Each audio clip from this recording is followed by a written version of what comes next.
Hello students, welcome back to the learners academy. Last video में हमने second year physics के chapter number 12 electrostatics के numericals problem number 12.2 start किया था, 2 को सॉल्व किया था। आज हमने जो है ना वो 12.3 और 12.4 को डिस्कस करना है।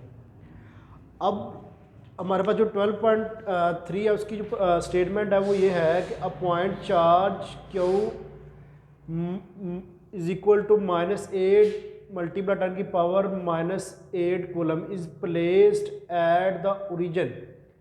हमने एक ओरिजिन पे चार्ज प्लेस किया हुआ है जिसकी हमारे पास मैग्नीट्यूड ये है। Calculate the electric field at a point 2 metre from the origin on the z axis. मतलब हमने जी एक्सिस की तरफ जो है ना वो 2 मीटर के फासले पे इलेक्ट्रिक फील्ड इंटेंसिटी कैलकुलेट करनी है।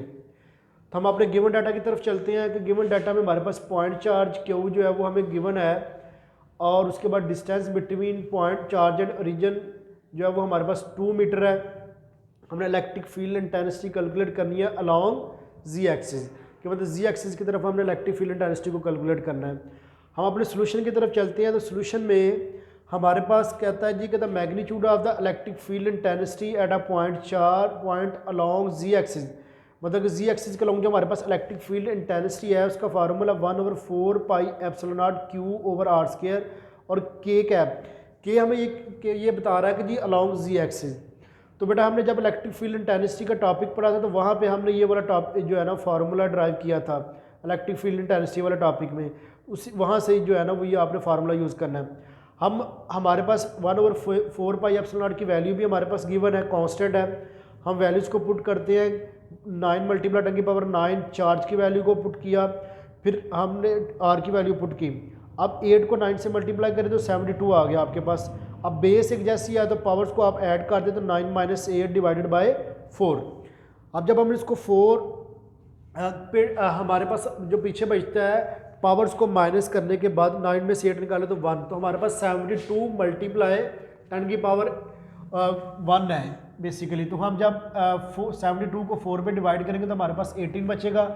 18 को 10 से मल्टीप्लाई करें तो आपके पास जो रिजल्ट आएगा वो आएगा -180 न्यूटन पर कूलम के। अब हम इसको साइंटिफिक नोटेशन लिखेंगे, हमने अपने आंसर को बुक के आंसर से मैच करना है। तो आप साइंटिफिक नोटेशन में लिखेंगे मतलब एक नॉन जीरो डिजिट छोड़ के आपने इशारिया लगा देना है। हमने एक नॉन जीरो डिजिट छोड़ के इशारिया लगा दिया, और इस जो है ना इशारे के बाद कितने हिस्से आ रहे हैं 1 2, और हमने 10 की पावर 2 लिख दिया। तो इस तरह से हमारे पास जो इलेक्ट्रिक फील्ड इंटेंसिटी है वो -1.8 मल्टीप्लाई 10 की पावर 2 के न्यूटन पर कूलम। तो इस तरह से बेटा आपके पास जो फाइनल रिजल्ट आएगा इलेक्ट्रिक फील्ड इंटेंसिटी का वो ये हमारे पास आएगा। तो ये छोटा सा न्यूमेरिकल था, न्यूमेरिकल नंबर 12.3। और नेक्स्ट जो हमने प्रॉब्लम डिस्कस करना है वो प्रॉब्लम ये है 12.4। अब 12.4 में वो कहता है जी डिटरमाइन, सबसे पहले स्टेटमेंट की देखेंगे कि डिटरमाइन द इलेक्ट्रिक फील्ड, मतलब यहाँ पे भी हमने इलेक्ट्रिक फील्ड इंटेंसिटी बतानी है at a point r is equal to 4i + 3j। Position vector दिया हुआ है cause by a point charge, मतलब किसकी वजह से पॉइंट चार्ज जो कि हमारे पास 5.0 मल्टीप्लाई 10 की power -6 coulomb place at origin, जो हमने ओरिजिन के पर प्लेस किया हुआ है। तो हमने इलेक्ट्रिक फील्ड इंटेंसिटी कैलकुलेट करनी है। तो गिवन डाटा में पॉइंट चार्ज हमारे पास 5 मल्टीप्लाई 10 की पावर -6 कूलम है। पोजीशन वेक्टर हमें दिया हुआ है आर, वो हमारे पास 4i + 3j। हमने इलेक्ट्रिक फील्ड इंटेंसिटी कैलकुलेट करनी है। अब इलेक्ट्रिक फील्ड इंटेंसिटी की जो हमारे पास अगर हम सॉल्यूशन में देखें तो जो इलेक्ट्रिक फील्ड इंटेंसिटी का हमारे पास वेक्टर फॉर्म है वो हमारे पास E = 1/4 pi epsilon naught q over r square into unit r unit vector. अब इस फार्मूले में हमारे पास आर यूनिट वेक्टर जो है ना वो कहीं पे भी गिवन नहीं है हमारे पास गिवन डाटा में। तो सबसे पहले हमने आर यूनिट वेक्टर फाइंड करना है। तो आर यूनिट वेक्टर जो है ना वो हम फाइंड करेंगे आर पोजीशन वेक्टर को यूज़ करते हुए। जो हमें आर पोजीशन वेक्टर दिया हुआ है, इस आर पोजीशन वेक्टर का सबसे पहले आपने मैग्नीट्यूड फाइंड करना है, और मैग्नीट्यूड का फार्मूला हमारे पास जनरल फार्मूला मैंने यहाँ पे लिखा हुआ है कि आप जो भी आपको वेक्टर गिवन हो उस वेक्टर्स के जो एक्स कंपोनेंट का स्क्वायर और वाई कंपोनेंट का स्क्वायर लेके उसको ऐड करके उनका स्क्वायर ले तो आपके पास मैग्नीट्यूड आ जाएगा। तो इस तरह से हमारे पास 4 है तो 4 का स्क्वायर लिया, और फिर 3 और 3 का स्क्वायर लिया। बाज़ का बच्चे गलती ये करते हैं कि आई जे भी मैग्नीट्यूड में साथ फार्मूले में पुट कर देते हैं। आई जे बेटा आपने पुट नहीं करना, जस्ट आपने कांस्टेंट जो लिखा होगा, जो नंबर लिखा है वही आपने वैल्यू पुट करनी है। 4 का स्क्वायर ले तो 16, 3 का स्केल है तो 9, 60 + 9 25, और जब 25 का स्केल रूल लेंगे तो आपके पास क्या आ जाएगा 5। तो मतलब कि हमारे पास जो मैग्नीट्यूड आया वो आया है r = 5। अब यूनिट वेक्टर हमने फाइंड करना है। अब यूनिट वेक्टर का फार्मूला होता है r वेक्टर ओवर वेक्टर का मैग्नीट्यूड, मतलब वेक्टर ओवर वेक्टर का मैग्नीट्यूड जो है ना वो आपके पास यूनिट वेक्टर का फार्मूला आपने चैप्टर नंबर 2 फर्स्ट ईयर में पढ़ा है। अब आर वेक्टर की वैल्यू पुट करें और मैग्नीट्यूड की वैल्यू पुट कर दें। ठीक है, हमने मैग्नीट्यूड की वैल्यू पुट कर दी।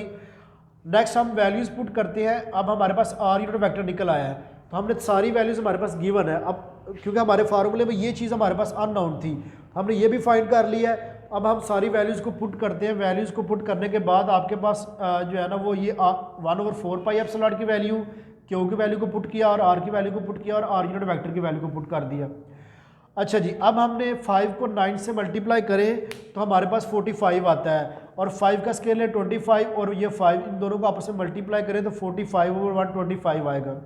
अब 45 को 125 पे डिवाइड कर दें तो आपके पास जो रिजल्ट आएगा वो आएगा 0.36 मल्टीप्लाई 10⁻3, और ये एज इट आप साथ मल्टीप्लाई, ये एज इट आप जो है ना वो लेके चलेंगे। अब क्योंकि हमारे पास ये इशारिया लेफ्ट साइड पे है तो इसको हमने राइट साइड पे लेके जाना है, तो हम एक नॉन जीरो डिजिट छोड़ दें या 2 नॉन जीरो डिजिट छोड़ के आप इशारे लगा दें। हम यहाँ पे 2 नॉन जीरो डिजिट छोड़ के इशारे लगा रहे हैं, मतलब हम इशारे यहाँ पे लगा रहे हैं।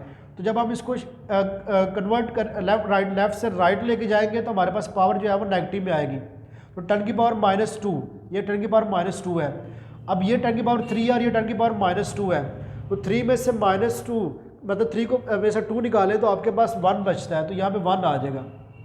अब 10 को 360 से मल्टीप्लाई 36 से मल्टीप्लाई करें तो आपके पास जो रिजल्ट आएगा वो आएगा 360।